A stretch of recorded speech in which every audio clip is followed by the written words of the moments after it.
Okay. Steven is back here with me another time, talk about more of his favorite stocks, maybe some PayPal, maybe some Cash App. I want to talk about that. Maybe a little bit of Apple, Google. And then we're going to finish it off with his craps strategy, which he really badly wanted to talk about on SoFi Weekly yesterday. Steven, how you You doing? guys are no fun. Sorry? You guys don't know how to have fun. Yeah, no, we're just too busy, not gambling and not throwing away our money and giving it to another company. Oh, he's ready to play right now. I'm ready to drive to Atlantic City. So, yeah, we spoke a little bit about PayPal, I think, on our last call, or maybe we just in a couple other calls. But then you went out after I was showing you PayPal stock, and you wrote an article with a strong buy rating on this company on Seeking Alpha. What's all that about, Stephen? Yeah, the numbers make sense. I As, mean, like as a value investor, or stop labeling me as a value investor. Everything money, they are value investors. Okay. I am a logical investor that happens to have a very heavy fundamental focus. Sometimes I look at things from a value lens. I also invest in growth companies and large cap tech companies. And I'm willing to pay more than 20x free cash flow if I think it is worth it. So right there's nothing wrong with being a value investor. Some of my picks are, but I'm also invested in other things. So now? I am not just a one type of investor. I have different segments of my portfolio for different functions. No, and I agree with you, but it's just still funny to me. So, but let me ask you the big question. You labeled this company a strong buy. Even the title of your article was "The Market's Perception Created a Cheap Valuation and a Strong Opportunity." Are you an investor of PayPal currently, or are you waiting for better prices? You know what? I probably should do a recap because I said that I was planning on buying shares and I had a limit order placed and it never triggered. I am probably just going to end up buying shares since it's still under 65. I normally don't do limit orders. I usually just do market orders, but for Yeah. some reason I did a limit order, it just never triggered. But I am planning on being a shareholder. And look, you got two measuring sticks, and this is for any company, in my opinion.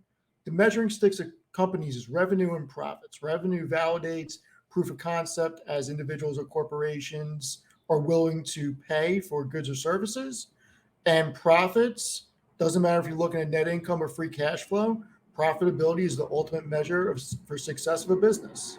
And when I look at those two things and I look at how the market is valuing PayPal, it is really out of favor and it is a cheap valuation. When I look at the forward estimates from the analysts that cover the stock, there's a long runway of EPS growth. And if it plays out even a fraction of what they are projecting for the next couple of years, PayPal could be a very good investment. But what if it's a dying company and I'm just catching a falling knife? What about in the case of Won't be the their first time for me. but Like, but no, like but here's the seriously thing. though, like, is No, PayPal one seriously, of these companies? scared money doesn't make money. And if you are investing money you can't afford to lose, you shouldn't be investing anyway. Right. I am a big believer that any money that you are investing in single stock equities, you should be willing to lose. This should not be, let me phrase this in a certain way. In my opinion, the way that I invest, when I look at single stock equities, these are not for my retirement. While it could be money that is used in my retirement, I have 100% of my retirement money being allocated to an S&P index fund. Right. So if every one of my investments went to zero outside of my retirement accounts, it would suck, but I'd be okay in the long run. So you should be investing with money that you are willing to lose or willing to sell if it goes down and you no longer have the same amount of conviction. And when I look at PayPal from that lens, it looks like an opportunity. You also quoted a line from Warren Buffett in the interpretation of financial statements. Which one? The gross profit margin? Yes. Do you remember that quote that Yeah, you had? 40%. Yeah. It's one of the best. Look, people always say the Can I Peter read it Lynch out, by the way? book, this book, that book. Read the book that I put in there, Warren Buffett. I don't remember the name of it. What's the I'll name of read it? it out. Okay. As a very general rule, and there's exceptions, companies with gross profit margins of 40% or better tend to be companies with some sort of durable competitive advantage. Companies with gross profit margins below 40% tend to be companies in highly competitive industries where competition is hurting overall profit margins. Then you stated PayPal passes Mr. Buffett's gross profit margin threshold as the gross profit margin is 41.73% whenever we're looking at trailing 12-month numbers. It's quite exciting Yeah, I considering mean, this is a highly competitive space as well. yeah, it has the margins. It generates large amounts of free cash flow, 5.08 billion in the TTM, and they're a very profitable company. You brought up a other thing in your article, if I can bring it up, the growth of the stock since 2017. Now I can share this chart, however, I won't be able to, or maybe I can. If you can Can you share see it, that this? would help. Yeah. So, look, past performance is not an indication of the future, but it helps establish a trend. And I have no idea what PayPal is going to do in the future. Nobody else can accurately predict. If somebody says PayPal is going to go up and it goes up, they're correct, but it's a lucky guess. Nobody knows what's going to happen tomorrow. So we have to work with the information that we have. And the information that I have is reading through transcripts and looking what management says about the future and looking at the financial statements going back the past 10 or 20 years. And when I look at these financial statements, I like the trends that I'm seeing. Yeah, I mean, you wrote PayPal grew revenue by nearly $15 billion, up 114%. Gross profits up 83%. Net incomes up 50.7%. EBITDA up 95%. Cash from operations up 128%. And free cash flow was up 172.5%. Yeah, it doesn't suck. It doesn't suck. Yeah. And yet this stock is being priced the same way that it was in these blue columns here. Um, what you originally wrote was comparing it to 2017. So the way that I would look at it is this a dead company or not? Yeah. And look, there are companies that are out of favor. We should bring up, I want to do one thing before you bring up that chart that I sent you. I want to actually filter it so from least expensive to most expensive. Just give You're me gonna a send me a sec. new one? I'm going to send you a new one. I want to filter it. Okay. Um, Yeah, no, and also I think you looked a lot at its valuation and it passed a lot of what you said, which gave me that great feeling considering what I label you as a as a value investor and but You really love labeling me as a value investor. I love it honestly because it, I it know it you makes do. everyone happy in the comments and it gets you so triggered and it's No, you all know for great what fun. would have made people happy? There are multiple people. I'm not going to say how many, but there are multiple people who were very interested in my crap strategy last night.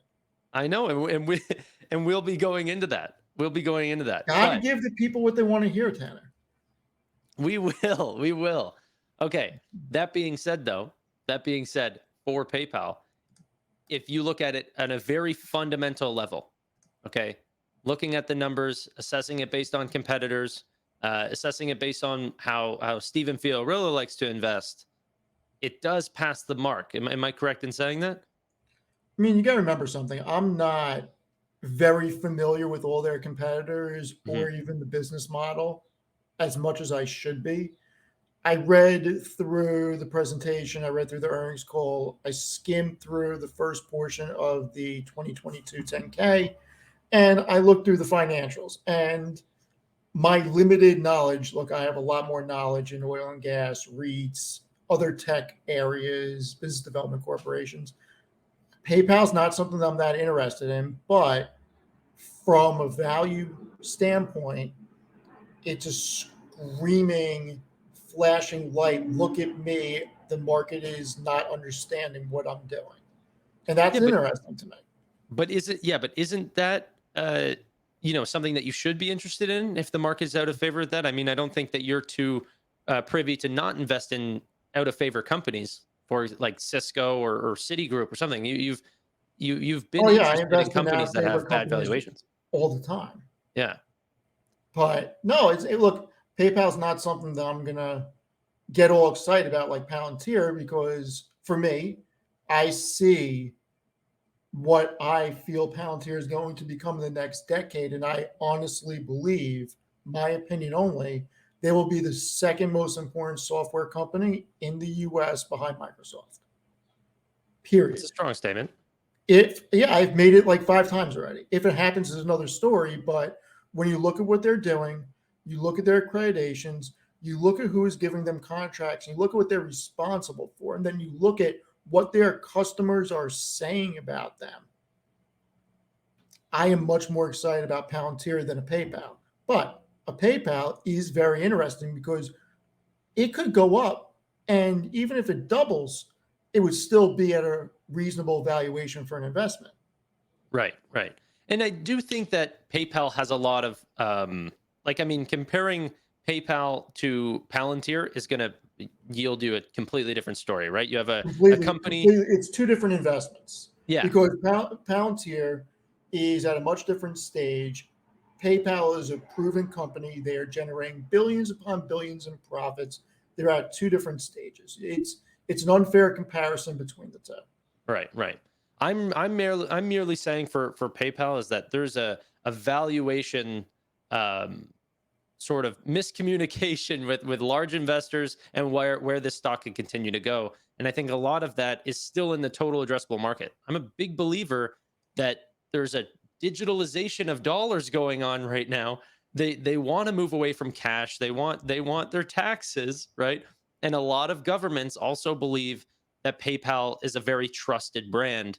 Um, and so they're going to allow a lot of that total payment volume to go through their system. And that's a really, really great place to be. Very similarly to Palantir in the way that they take great favor from governments.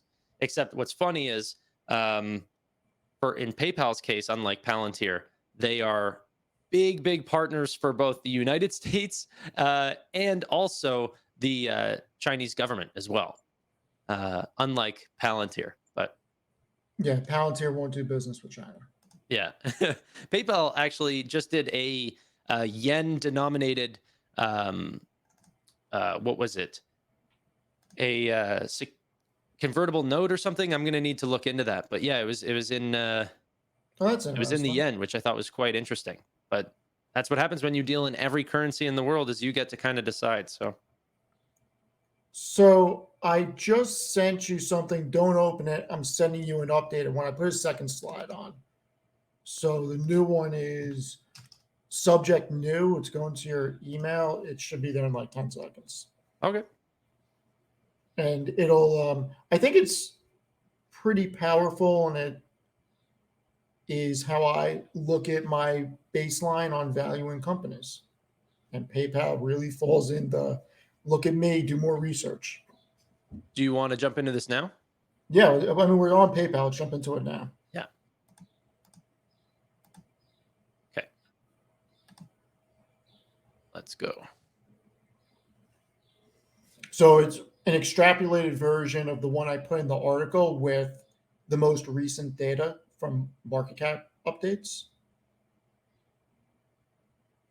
All right, can we just get rid of the sides and just do presentation? Maybe. How do you go full screen in this app again? I think somewhere on the bottom, maybe. I thought it was Control F or something. I'm not 100% sure. It's one of the views, I think.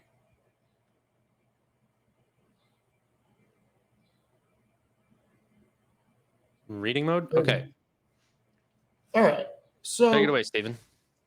so I looked at the big tech companies: Cisco, IBM, PayPal, Broadcom, Alphabet, Adobe, Apple, Salesforce, Meta Platforms, Oracle, Microsoft, Tesla, Advanced Micro Devices, and Nvidia.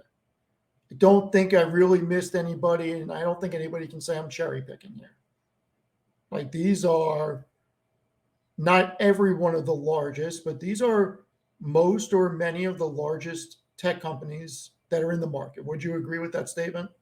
I agree. I agree. I Okay. wish you highlighted PayPal, but yeah, PayPal is the third from the top here. You know what? I should have highlighted PayPal. I'm not going back and redoing it though. I'm No, it's sorry. okay. Go ahead. Go ahead.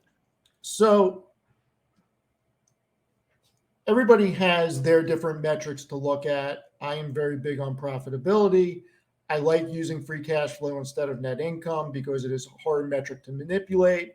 It's simply cash in versus cash out. Free cash flow is the pool of capital companies use to pay dividends, buy back shares, make acquisitions, reinvest in the company, whether it is adding a new division or buying property, plant, and equipment, et cetera, et cetera. It is one of the most Everything after they've paid for all their expenses and paid for future growth, it's capex. one of the most important things that you can look at. It only got popular a year or two ago, which is crazy to me. I like it more than net income because net income is your bottom line profit after taxes and exclusions. And sometimes people take write downs, and there are other things that they put on the tax line that I'm going to leave it at free cash flow is a hard metric to manipulate. Sure. And when I look at it, I look at the price to free cash flow, and that is simply market cap divided by free cash flow. And that is the multiple on free cash flow. Then I look at all the companies, I add it up, and I look at what the average price to free cash flow is for all the companies. And then I look at the difference and I determine if a company is overvalued or undervalued. Right. And look, the range on price to free cash flow, Cisco trades at 12.02x and Nvidia trades at 187.73x their free cash flow. It's a very large range. So the average price to free cash flow on these companies is 44.6x. On that multiple, PayPal should be worth $226.88 billion. PayPal would need to climb $156 billion to get there. That's a 220% increase. So, is that going to happen? I have no freaking clue. But if all things are equal and profitability is the bottom line measuring stick for all companies, and that is what every company strives to do, generate revenue, because that is the litmus test that shows that they have a quality product or service people are willing to pay for. And then profitability is the bottom line, end all be all. So in a perfect world, companies would trade true to some type of profitability metric. That's not how the markets work. Yeah. There is no headline with PayPal at this point, I don't think, but I'm not as knowledgeable as you are. But just on the numbers, I mean, look, Nvidia and Tesla can grab headlines all day, and PayPal's not going to grab headlines like them. So if you're just looking at the numbers, I mean, it's a pretty compelling case. yeah, I agree with you, but also, and this is the part that I have a problem with um, IBM, Cisco, Broadcom, these sorts of companies being in the same ballpark as PayPal here, is that PayPal does have a lot of sectors of their business that are still doing 40 or even 50% compounded annual growth rates, Okay. like Venmo or even sorry, what is it, Braintree? So So whenever people hear the name PayPal, it's like it's very slow, similarly to how Facebook is considered slow growth, but Instagram isn't. but You know you what I also have mean? to remember something. IBM is looked at as a dead company, but this is a company that's generating $9.6 billion in free cash flow. They Yep. are a free cash flow beast. They reward shareholders with a 5% dividend. Their market cap's 122 billion. They trade at 12.8x multiple on free cash flow. That's very low. Yeah. Cisco generates 17.6 billion in cash from operations, and their free cash flow is 16.8 billion. That's more than 3x PayPal. I mean, their market cap's 202 billion. I think Cisco's a steal right now because they're trading at 12x free cash flow.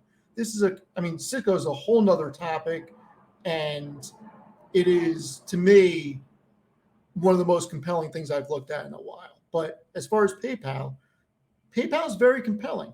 At 5 billion free cash flow, or 5.08, they're trading at 13.94x.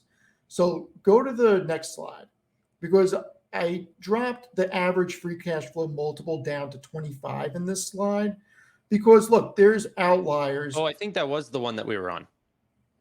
I think this was the one that we were looking at. Oh, you gotta be kidding me. Right. So What I'll do for even the if video is I'll just edit it so then it looks as if we were looking at the right one. But Okay, it's correct now. okay. So lowering the average free cash flow multiple, you still have a lot of deals. And look, the numbers make sense to me. That was the biggest thing. They have good margins, they have high profitability, they're buying back shares. And even if you have a rising tide that makes market caps go up, there's an average free cash flow multiples go down, it's still compelling. Yeah. Yeah. No, I mean, it's really, really interesting whenever you're just looking at it at a fundamental level. And I think that's sort of where uh, maybe potentially I like talking with you so much, is because you're definitely deeper into the actual valuation numbers rather than me just trying to place, um, where I actually think the future total addressable market lies, and if their competition is actually sort of peeling away their moat, which is sort of the way I try to value a lot of companies, and then looking at the valuations to see, does it actually fit my thesis? Where you probably go numbers first, and then you know, Well, it's a combination of both. But when I right, see Nvidia trading at 180, like, put this in perspective. Tesla has always traded at a very high valuation. mm, And I am coming around to the fact that I have been dead wrong on Tesla. I am coming around to that realization. I'm a shareholder by proxy because my wife purchased Tesla. She is a much better investor than I am. She has always made great investments. It's really amazing. She does limited research, makes great investments, and they are currently at a 61x price to free cash flow.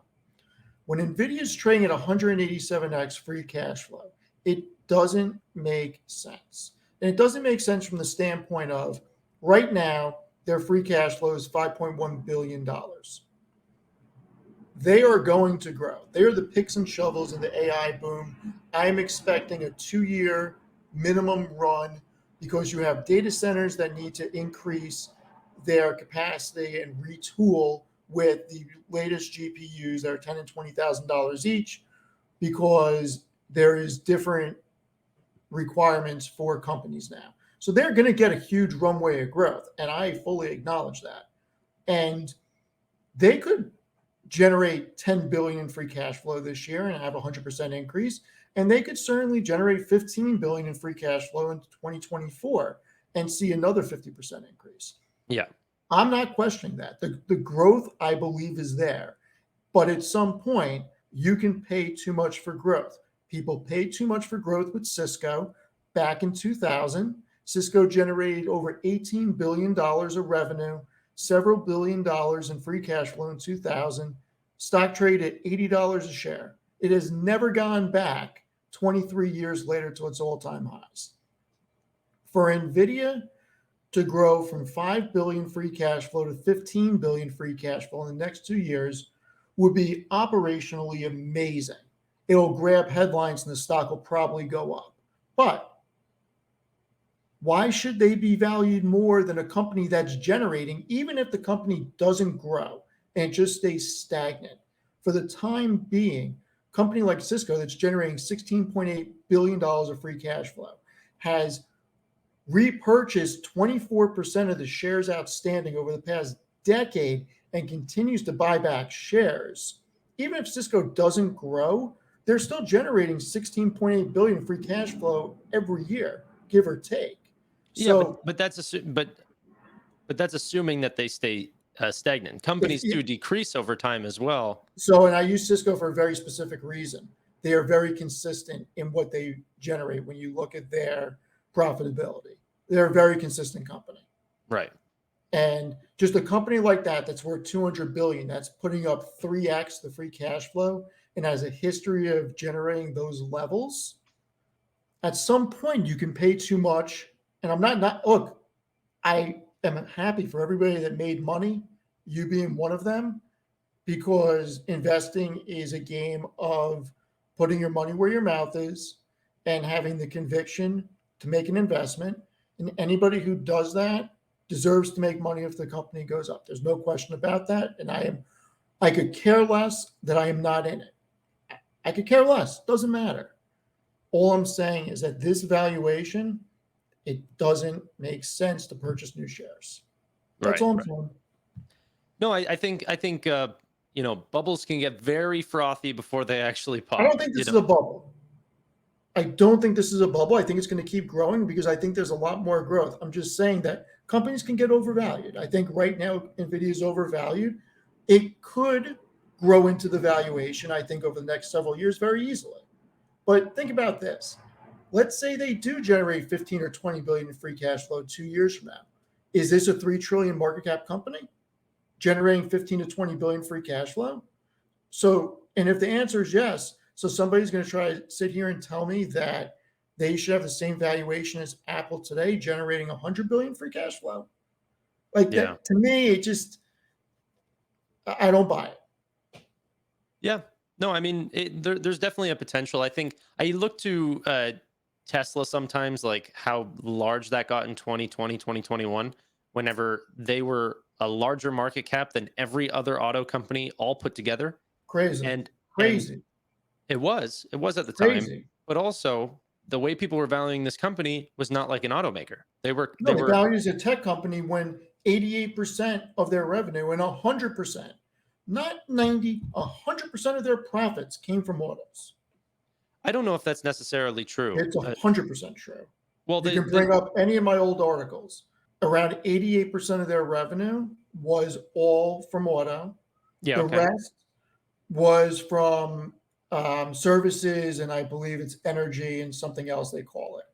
But when you look at their gross profit, the cost of revenue was more than the actual revenue taken in on those other two lines. So 100% of their gross profit was from autos at that period. That's Okay, but changed but but cost of revenues per se, like the cost of revenues per per unit. solar were larger than the solar revenue? Yes. Now that Interesting. changed, I think, 2 quarters ago because I changed my narrative to hold because Tesla finally became profitable on those other business lines. Yes. Yeah. But okay. Fair. Um yeah, I actually remember that now because that was quite recently. Yeah, Um it was a quarter or two ago. I yeah, think it's been 2 quarters that those business lines have been profitable now. But yeah. last year, in the But first half of the year, they weren't.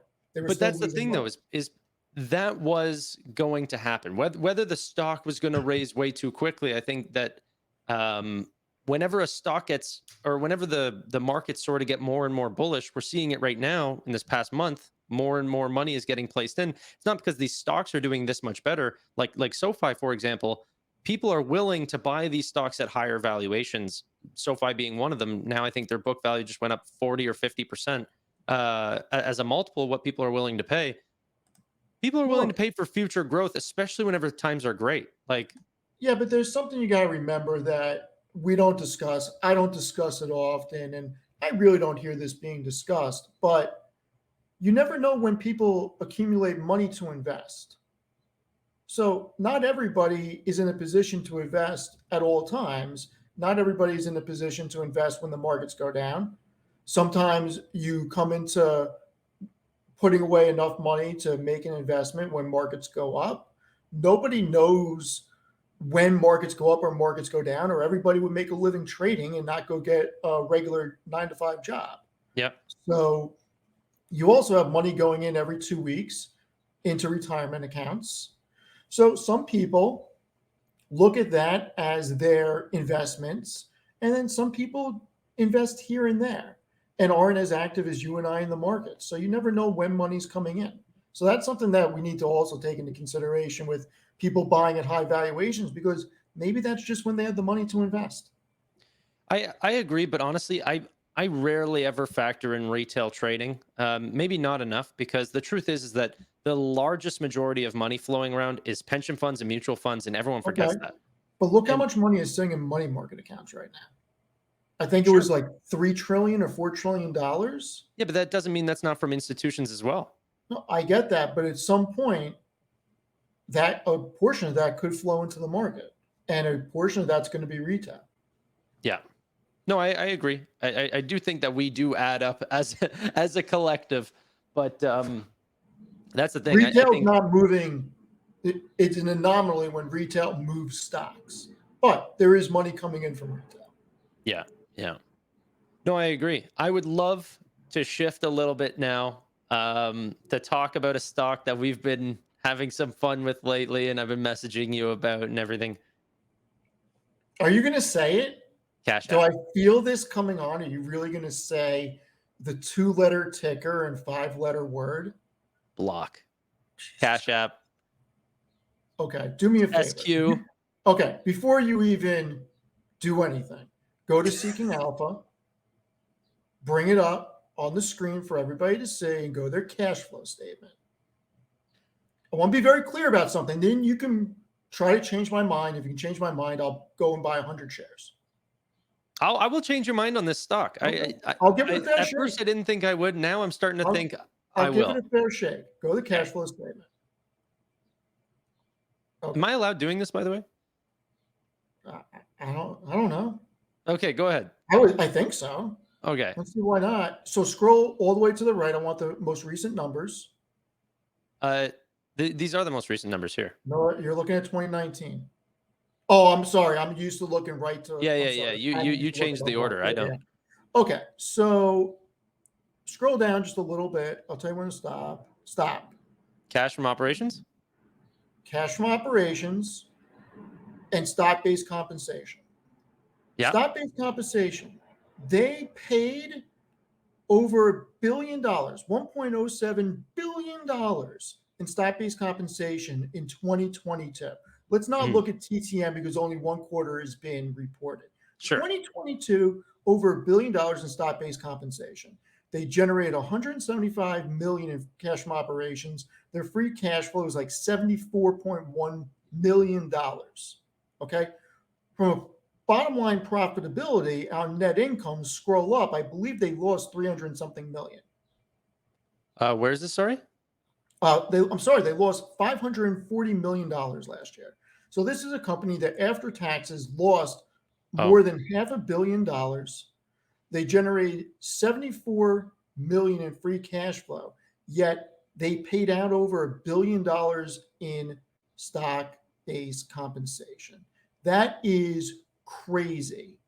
Not to mention, they are diluting shareholders with issuing new shares. And I am okay with using shares to grow because it's smarter, because you're not taking on debt and paying interest and having to repay it. So if you have a investment crowd that is willing to buy your shares, it makes more sense to issue shares because it's a free way to grow.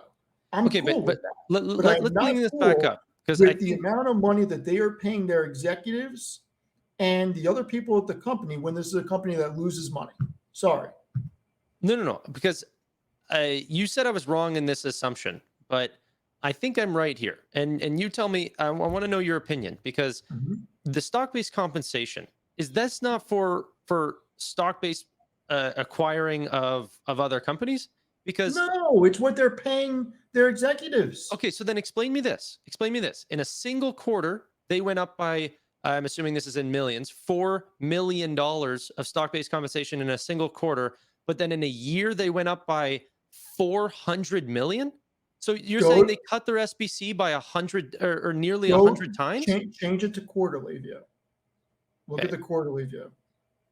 Right now it's on annual. Let's see what it is. Uh, So stock-based compensation is rough. It's very similar in the past 5 quarters. So why on the was that? two, Why was that so different on the TTM then? it wasn't that different than 2022. Okay. Yeah, no, Look, this is I the guess maybe I problem a was lot getting of confused by investors that have with view. Palantir. This is a problem people have with SoFi. These are companies that are decreasing stock-based compensation of a percentage of revenue, however you want to look at it. Right. Block is increasing stock-based compensation. So And crazy. if you go to their balance sheet, because the balance sheet is where you see if they're issuing shares to grow and acquire companies, that's where that is accounted for. If you go all the way down, it'll show you their shares outstanding. It's at the very bottom. Look, they're diluting shareholders quite a bit. This though, this large jump right here, I'm sure it's for an acquisition, a very big one. and that's fine. And like I said, I'm good with that because it's better to use it. I, as a shareholder of, I'm not going to say how many individual positions, but I'm invested in a lot of different companies. Yeah. Let's use SoFi. SoFi purchased Technesis 100% stock. They issued stock for the deal, if I remember correctly. Yeah, 80 million. I would rather them issue shares and dilute me as a shareholder than take on debt. Yeah. Now, not everybody's going to have that same opinion, but when you are growing, to me, if I think the company is going to go up and the acquisition is going to provide value, I would much rather them dilute shareholders because what does that mean? That means you're not adding to long term debt. That means that you're not increasing the amount of money you're allocating toward interest payments every quarter. It's just smarter way of doing business, especially if you have a healthy amount of share volume and there's a lot of shares being traded every day. Block has that. So diluting shareholders for an acquisition, I'm good with. It's the fact that they're paying so much in stock-based compensation and they are barely profitable on a free cash flow level and they're not profitable on a net income level. And if you go to net income on the income statement and you look back at the past 10 years, I don't know if this is a company that when you add up the past 10 years is profitable. Yeah, but here they're growing at like a 40% compounded annual growth Okay, rate. but So I what still good is think, revenue if you don't make money? yeah, but eventually they will, and you know that. Once Yeah, they're but done, everybody says eventually we will. Not everybody does. like what company is growing at a 40% compounded annual growth rate that has not become a value stock eventually? I mean, look at Meta as a great example of Do growing at an not what? do not say block and meta in the same sentence, sir. Well, I am though, because I think that this is maybe one of the strongest fintechs that we've ever seen. Two different businesses. Meta has more than a third of the global population using their products. Yeah, I know, but you don't think that that can happen with Cash App? No. Why? Why do you not think that a payment processor that's following the likes of PayPal that got 400 and something million users can potentially grow into this space, especially when they're the fastest growing finance And company? before I answer that, when did Meta go public? 7 or something? 2007, 8, that area. Okay. PayPal, I'm sorry. Meta is not some 30, 40, 50-year-old company. They're like 20 years old around that Mhm. area. When did Yep. Zuckerberg make them? Early 2000s? I'm not comparing them No, one no, to but you one. are. You use them Mark in the same Zuckerberg. sense. You said you're going to compare them. So let's really look at this. Okay. Meta has generated $10 billion or more in annual net income for the past 7 years. Yeah. In 2021, they generated almost $40 billion in net income. Last year, they generated 23.2 billion because of all the money they were spending on Reality Labs. They're going to be back to probably generating 30 billion plus this year. This is a company that has a printing press for money. Printing I'm aware, press. but that Black is not even in the same league. yes, They're playing but banks T-ball compared to the major leagues. but banks are in that same league, and Cash App can follow that same principle with lower expenses. See, here's the thing too. Why I would somebody like me? So let's look at this logically. Why would somebody like me use Cash App? because the only way to pay someone like me whenever I win bets from you will be through Cash App, because that's the only one that between Canada and the United States that we could maybe use in a couple of years. I can't send you money through Zelle. I can't send you a wire transfer. I can't pay you Well, through so Venmo. no, I don't have Venmo or Zelle. Those aren't You don't available have in Canada. either. No. Can I send you a wire transfer? Can I write you a Yeah. check? Yes, but those are out of favor and they cost money. Well, out of favor to who? Send you a wire. You get money in your account. I send you a Does that not check. cost you money to do so? How much could possibly cost me? I don't know, $15, $40. I don't know. I know, but Cash App Writing could a be check's free. sorry? Writing a check is free. Writing a I check can is send not you for you. You PayPal, gotta right? buy the checkbook. What do you mean? Electronic checks. Fair, but I don't know what it would be internationally. Okay, You have and PayPal? Cash App, unlike Venmo and unlike all these other companies, are coming to Canada. So Do you have probably our PayPal? sorry. You have PayPal. Yes, yeah. Can I send you money through PayPal? PayPal is probably our best bet right now. Okay, but so there's another option. But the new generation is not And using I PayPal. am already a customer of PayPal. Why would I I become a know. customer of Block? But whenever you look at some of the fastest growing companies in the world, like Mhm. Facebook, for example, another great one lately was ByteDance's TikTok, right? These are some of the fastest growing apps of all time over the last 8 years or over the last 5 years. You know who Mhm. else is on that list? Cash App. Cash App for the Okay. last 6 years has been the number one downloaded finance app and is a top 8 app in the entire app store for Yeah, iOS. look, and I get it. It shows in their revenue because their revenue is going to 18 billion plus. You don't get there without having a user base. I get that. You Yeah. don't make fucking money.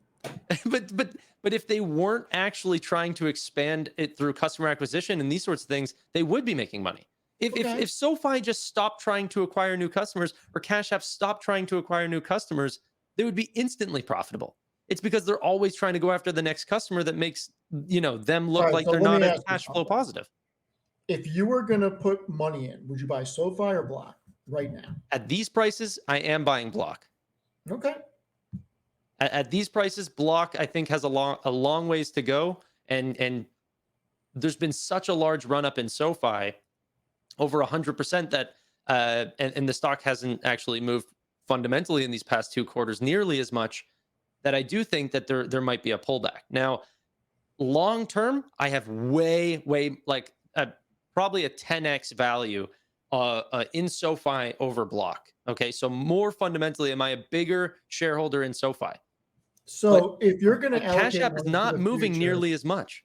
and I like to invest for a 5 or 10 year horizon or longer Yeah. because I really don't trade. Now, I will sell a position if my investment thesis changes. And if I think there's an opportunity to make a little bit of money, I may take it, but I don't normally buy and sell stuff. I rarely do it. But Um, what about news like this? Like you're talking about headline companies, like how Carlos looks at I'm things. not, when did I say headline companies? I'm not saying Or headline companies. we spoke about that. Sorry, we spoke about that right before we went and actually started shooting for the podcast. But we Yeah, did because I talk. said that there's a company that I like that doesn't have any headline capability. Right. So what about this headline that I think is unbelievable? This is a company, Stripe, that does over $1 trillion in total payment volumes. Okay, Mhm, $1 trillion annually. mhm. And now you have Cash App that's able to be selected and they have full support for all their merchants. That is interesting. And the stock hasn't even moved on this news. And you I'm could be not talking I'm about not interested. It's not interesting to me. Like, that's crazy to me. Block's numbers are not, they generate a ton of revenue. They do an exceptional job growing their top line. If this was a younger company, I would cut them more slack. They're not. And their margins are not great. They're barely profitable. And when I see that amount of money going to stock-based compensation, I have a problem. I'm a capitalist, first and foremost. I am all for people making money. You look at Meta, I'll pull it up right now so I don't give any bad numbers. Last year, stock-based compensation for Meta was 11 billion. The year before that, it was 9 billion. The year before that, it was 6 billion. Do I have a problem with that as a long-term shareholder that my wife and I have been shareholders since the IPO? No, because you know what? That's a management team that has earned that right. And they're using that stock-based compensation to grow the company as incentive bonuses to hit metrics. And the company has a printing press and generates tens of billions in profit every year. But So you if that is how they are incentivizing the boots on the ground to grow the company, and we're being rewarded as shareholders, I have no problem with them spending a portion of the profits on incentivizing the troops to grow the company to make me money. Yep, I But agree. when you show me that they are spending $1 billion and they're not really profitable, to me that's a red flag. And look, the company could go up and it could be a great investment. It's not an investment for me. But here's the thing is I think how can you look at certain banks or something like this? Because yes, this does not have a nationally chartered bank license, but this is as clean of a company that you can look at just like a similar consumer facing bank. No, they do not have as good of margins because they'll have to pay for those supporting banks, but then they make up for a lot of those because they have new business models or less branches or all these things that maybe a bank could not afford to not have. Now, as you know, I look at it as simply as this: customer acquisition cost gets the customer on. How long can the customer stay on for, and how high can they make their average revenue per user? And then, potentially multiply with things like whenever Stripe's coming on, you have payments coming out. Yes, they're not profitable right now, but they are collecting users at the fastest rate in all of finance. In all of finance. And we already know how secure banking is. They have the lowest customer acquisition cost aside from international players like Nubank. And you don't think that that's going to be a profitable business whenever they stop growing at I tens of didn't millions say of it's customers? not going to be a profitable business. I said it's not a profitable business now. Yeah. So if you wanted to defend yourself as a growth investor, you could see the potential that this company could have in I don't 2026, need to defend 2027. myself as a growth investor. I'm a shareholder in Palantir, SoFi, Apple, Google, Amazon, Meta, couple other ones I'm not thinking of right now, Tesla. I don't have to defend myself. I'm invested in tech that is considered growth. I actually don't think Apple and companies like Google and these sorts of places are necessarily considered They're growth not anymore. value But stocks. We can agree on that. yeah, they're not your traditional value stocks. But when Warren Buffett's No. pouring half of his entire portfolio into Apple, I would call that similarly to a value company. They trade at what, 28 or 29 PE? That's not a value company. Yeah, but I think that their moat is so strong and their growth rates are going down to the point where it's hard to call them a growth stock. Like I think people are paying such a high value because the moat is so sticky. Could What, be. what what's stronger than a banking customer that has direct deposit? Probably Apple Apple or ecosystem and Microsoft. yeah, I mean, they're look, Microsoft's the most sticky company you can argue because of Windows and Office. yeah. I mean, it doesn't get more sticky than Office. I don't know anybody. Look, you and I use Google Sheets for certain things, but in business, all I use is Microsoft. Yeah, I switched to, or I was actually using Excel the entire time until there's just, it's hard to send Excel spreadsheets. They don't make collaboration as easy for like small things as easy as Google Sheets does. And I There's mean, certain things I like with the charting that I like with Google Sheets. That's why I started using it. Other than that, I use Excel too. Excel charts suck. They're not as good as Google Sheets. I don't care what anybody says. Yeah, yeah. But that being said, I don't know. I would give some more favor to Block. I'd start listening to the investor I'm presentations. not saying Block can't make money, and I'm not saying that they're not going to grow. I'm just saying that I don't see the huge use case. And look, maybe I'm not looking at it correctly, but there's so much competition. I don't know. It's not for me. Yeah, I would rather invest but in that's the SoFi thing. right now. Cash App is the competition. Like Cash App doesn't have competition because no one's growing even remotely close to them. You know what I mean? Like Venmo is larger than them in total in terms of Look, total users, but my investment philosophy could change on Block in a year or maybe a year and a half if the numbers start getting better and they start trading at a more realistic valuation and they start actually generating some profits and increasing their margins. Then maybe I'll say it really starts to look appealing. And if they have the ability to keep increasing their margins, I will change my investment thesis. But right now, you're I not need to invested see in a something. company that gives out fanny packs, cards, and coats that change No, whenever what you the hell touch do them. I care about that? It's a waste of money. I know. I'm just joking, but it is. This is what I mean by like it is a it's a lifestyle brand. Like they make What things does that that even mean? It's a lifestyle. What does that even mean? You're saying things that don't make any sense. Lifestyle. what I'm saying is I'm similar to Nubank that people like Cash App more than they've ever liked a banking company. Okay, that people like them for as a brand rather than just a service company. People like them because like similarly the way that they choose Adidas over Nike. Okay. So Can that you start a poll on Twitter? I would like to see what the Twitterverse says. it's not about the Twitterverse. The Twitterverse doesn't mean anything. I'm looking at the 56 I'm just saying million that, users that are this is also one using their person's opinion that they're a lifestyle brand. I want to see what the Twitterverse says. yeah, but my audience might be different. My audience of almost exclusively SoFi users is going to have a different experience than the Cash App average user. That like there's more people that use Cash App than there are that use SoFi, and it's hard to go to a SoFi audience and say, "Hey, what do you guys think about this company?" Okay. You know. So I would be hesitant to think that that's an unbiased poll. So let me ask you this. Block is trading at like, I didn't do the number recently, but it's like 440x free cash flow. Something crazy. Let's do it.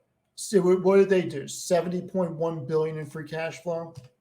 Yeah, sure. I Their think that's market like cap is a completely is, wrong metric to even value the company at all. what do you want to use, a peg ratio? Of Yeah, that'd be great. course you want to use a peg ratio. Yeah, because it's a growth company. Okay. That's how you should value Tesla too. I Any of want the to see what it companies that is compared to Tesla. So where's the peg ratio on Yahoo Finance? comparing it to Tesla, that is so funny. Why, is that what you were going to say? No, it's just because that's a company that you also have in the past said that was extremely overvalued. And the PEG ratio is 2.48. So perfect. Okay. Let's go with Tesla. Okay. Tesla PEG ratio is 2.48 and Square is 1.44. Okay. So they're saying that Square has a better peg ratio. 1.36, sorry, 1.36. Yeah, Okay. drastically, almost half. Okay. That's exciting. If I don't think it's as exciting as Tesla, and I was a Tesla bear who stopped being a bear. Look, I went on the record and said Tesla should fall by 85%, and it fell by like 68%. I was pretty close to my projection, and then it went gangbusters again. Yeah. But the difference is a lot of things are falling into place for Tesla, and with these two new deals with Ford and GM, Yeah. there I'm starting to change my narrative, and I do think Tesla's a very good buy. Do I think the $2,000 price target that ARK has is viable? I think it's a little nuts, but that's also based on robo taxis, which I have a very strong opinion against at the moment, and that's why I can't get to 2,000. I think that people are not accounting for the amount of government regulation and how long it's going to take to get these things through. You're not just going to be able to do robo taxis. You're going to need the federal government to bless it. You're going to need individual states to bless it. There's a lot of regulatory, and I think it's unclear at the moment. And I don't even know how to account for when that's going to happen. So that's why I can't get to some of these Tesla valuations. But I am coming around that maybe it's going to grow into the current valuation and continue to go up and maybe not come back down. Yeah. Yeah. I this is the last thing I'll say about Square, and then I want to hear about your craps thing. Okay. Is I think that the combination of an e-commerce platform controlling the all the interchange fees and everything on the merchant side, not only for and they do everything like for loans, payroll, the terminals and all the hardware, everything, all on the e-commerce and point of sale side, and then the combination of also having a fintech, and it just happens to be the fastest growing fintech, uh, is a very dangerous combination. You see these in like C Limited was another one, and Mercado Libre, and these are just really exciting. It was like one of the biggest reasons that I like kind of really was not a fan of Amazon for a long time is they had an ability to go after fintech and they didn't, and that was a big mistake. And so I prefer Square or one of these combinations because they can do both, and they've created a name for themselves in both. And Mercado Libre, a big fan of that company as well. And then whenever you look at a company, for example, like PayPal, who's also doing a very similar thing with Braintree and all these things, what happens whenever the merchant side, the e-commerce side, gets payment hierarchy? So then they go, okay, whenever you're going to actually check out with that device, which software do you want to pay with? And so, of course, they're going to place Cash App or PayPal or Venmo, depending on the company. They're going to place their own company at the highest, which has the highest chance of the customer actually choosing that one to actually go with. That's an amazing combination, you know? No, I don't. You got to look into fintech more because I think um I don't know. I don't know. It's Yeah, I'm investing in Galileo through SoFi. right. So if SoFi came out with some sort of SoFi Pay, this is what people choose for SoFi money or something like this, similarly to an Apple Pay or Google Pay, something like this, and then they're in a checkout line that is position or that is potentially created by Galileo Technologies, are they going to offer Apple Pay, Google Pay, or SoFi Pay first? And whoever they offer first is the highest chance that the customer is going to choose that one. And that's a dangerous But, combination. but that's a, no, but that's assuming that the customer has those options. I don't have Apple Pay. Yes, I don't I'm have any of aware, these things. but that's why it's not the 100% chance of them cashing out with this. But it is true. Like I follow all these companies that deal in And you know payment. why I don't use any of those things? Because I am cheap and I want my points on my credit card. Yeah, but with a Like lot of those, I used to only pay cash for stuff. I stopped paying cash for stuff and use a credit card for everything because I want my points. but what if you're able to collect points still with Apple Pay, Google Pay, something like this, and it's still selecting the credit card that you want? That's why PayPal got so big. You could still collect your points, but also PayPal still gets their interchange fees. Now remember something. People are lazy. I am lazy. If I don't have to sign up for an Apple Pay or something and I can just swipe my credit card or insert the chip, why am I going to do an extra step?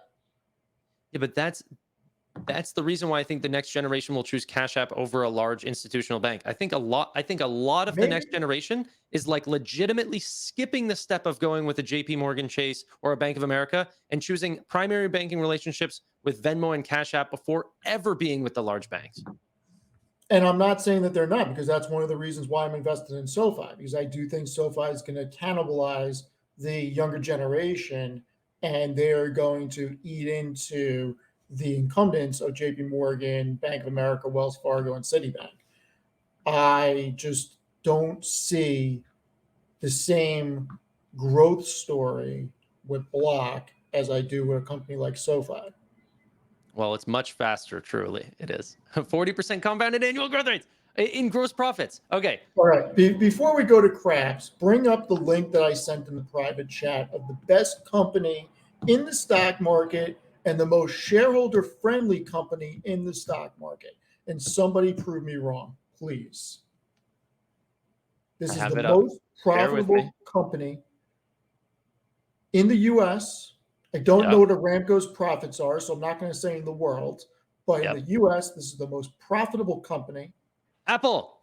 And Apple has given back so much money since 2012, the past 12 and a half fiscal years, because Apple does not report on a calendar year. They have allocated $763 billion with a B, billion to dividends and buybacks. They have repurchased $592 billion worth of shares. The past 4 quarters, they're averaging, what is that, like 22 billion each quarter in buybacks? It's ridiculous. It's ridiculous. It's I amazing. It is amazing. It is amazing. But also, they're not a 12-year-old company either. You know what I mean? No, of This course is a not. 40-plus-year-old company that is That getting, generates $100 billion in net income annually. and so they're able to distribute. And that's Yes. why people invest, is they want their distributions, and it's about time, and Apple's very, very strong. Their ecosystem's incredible, and it's only going to And I get think stronger. I'm going to write a new article about them at some point in the next 2 weeks. Haven't gotten around to it.